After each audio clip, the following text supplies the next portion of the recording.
ناظرین کرام، تاریخ میں بہت سے جنگجو گزرے ہیں، لیکن ان میں سے کچھ ایسے بھی تھے کہ جن کی بہادری کا مقابلہ کرنا کسی بھی شخص کے لیے ایک ناممکن کام تھا۔ آج کی اس ویڈیو میں ہم ایسے 5 اسلامی جنگجوؤں کی بات کریں گے کہ جن کا مقابلہ کرنے سے بڑے بڑے لشکر گھبرا جاتے تھے۔ ٹاپ 5 میں ہمارے پاس پہلے نمبر پر آتے ہیں حضرت علی رضی اللہ تعالیٰ عنہ۔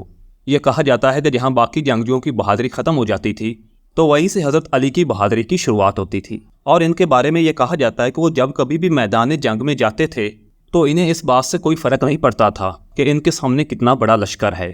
حضرت علی رضی اللہ تعالیٰ عنہ اکیلے ہی لاکھوں کے برابر تھے۔ اپنی ولادت سے لے کر اپنی وفات تک حضرت علی رضی اللہ تعالیٰ عنہ نے بہت ساری جنگیں لڑیں اور ہمیشہ وہ فتح یاب ہی رہے، اور اس بات میں کوئی شک نہیں کہ جب کبھی کہ اسلامی تاریخ میں دنیا کے سب سے بڑے جنگجو کا ذکر آئے گا تو اس میں پہلا نام حضرت علی رضی اللہ تعالیٰ عنہ کا ہوگا، اور حضرت علی رضی اللہ تعالیٰ عنہ کو حیدر کرار کا لقب دیا گیا تھا۔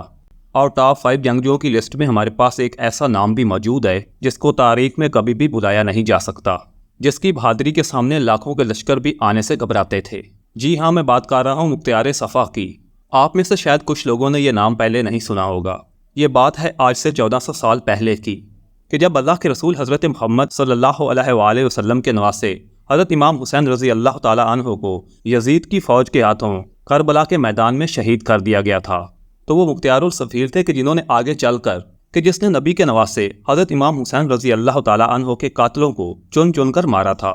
اور ان کے بارے میں یہ کہا جاتا ہے کہ وہ اتنے بڑے جنگجو تھے کہ وہ ایک اکیلے بڑے بڑے لشکروں پر بھاری پڑتے تھے۔ تاریخ میں ان کا نام ایک عظیم جنگجو کے نام پر لیا جاتا ہے، اور ہماری لسٹ میں تیسرے نمبر پر نام آتا ہے صلاح الدین ایوبی کا۔ آپ کو یہ بتاتے چلیں کہ صلاح الدین ایوبی سلطنت کے بادشاہ تھے، جو کہ 12ویں صدی کی ایک عظیم سلطنت تھی۔ صلاح الدین ایوبی کا شمار ایسے بادشاہوں میں ہوتا ہے جن کو ان کی بہادری اور دلیری کے ساتھ ساتھ دریا دلی کے لیے بھی ان کو یاد کیا جاتا ہے۔ عیسائیوں نے اپنی فتح کے بعد کسی مسلمان کو زندہ نہیں چھوڑا تھا۔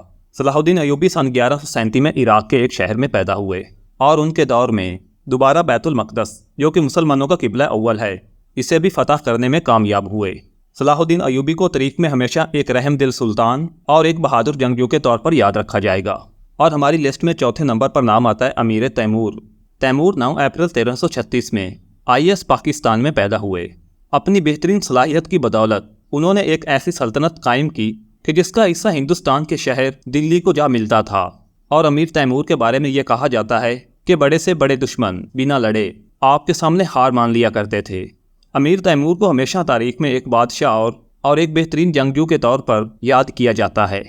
اور ہماری لسٹ میں جو 5ویں نمبر پر نام آتا ہے وہ ہے ارطغرل غازی۔ آپ میں سے بہت سارے لوگ تو ارطغرل غازی کے نام سے بخوبی واقف ہوں گے۔ ارطغرل غازی کا نام اس لیے لسٹ میں شامل کیا گیا ہے کہ جس دور میں ارطغرل غازی پیدا ہوئے تھے اس وقت دنیا کے مسلمان اپنے سب سے برے وقت سے گزر رہے تھے۔ چنگیز خان کی مغل سلطنت دنیا بھر کے مسلمانوں پر قہر بن کر ٹوٹ رہی تھی۔ وہ ارطغرل غازی ہی تھے کہ جن کی محنت کی بدولت ترکوں میں موجود تمام چھوٹے چھوٹے قبائل منگولوں کے ظلم کے خلاف اکٹھے کھڑے ہوئے، اور آگے چل کر ارطغرل غازی کے بیٹے عثمان نے انہی قبیلوں کی بدولت ایک بڑی سلطنت قائم کی، جس کو تاریخ میں سلطنت عثمانیہ کے نام سے یاد کیا جاتا ہے۔ سلطنت عثمانیہ نے آگے چل کر 600 سال تک مسلمانوں کی ہر ظلم سے حفاظت کی۔ ناظرین کرام، ہماری دی گئی انفارمیشن آپ کو کیسی لگی؟ اس کا اظہار کمنٹ سیکشن میں لازمی کیجیے گا۔